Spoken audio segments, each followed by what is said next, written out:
అందరికీ నమస్తే. తెలుగు రాష్ట్రాల్లో కొత్తేం కాదు, ఉచితాల పేరుతోటి అధికారంలోకి వస్తున్న పార్టీలు మనం చూస్తూనే ఉన్నాం. ఇకనన్నా మారుదాం, ఉచితాలు వద్దు, సంక్షేమమే ముద్దని చెప్పి మనం ముందుకు పోవాల్సిన అవసరం ఉంది. ఉచిత విద్య, ఉచిత వైద్యం అంతే చాలు అనే భావనతోటి ముందుకు పోదాం.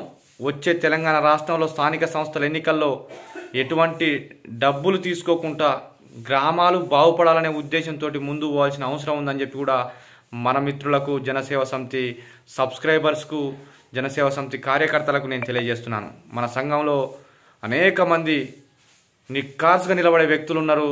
వాళ్ళందరూ కూడా జనాల్లో పోయి రూపాయి కూడా తీసుకోవద్దని చెప్పి స్థానిక సంస్థల ఎన్నికలు నీతిగా, నిజాయితీగా జరిగి గ్రామ అభివృద్ధి కోసం పాటుపడాలని చెప్పి కూడా ఈ సందర్భంగా తెలియజేస్తున్నాను.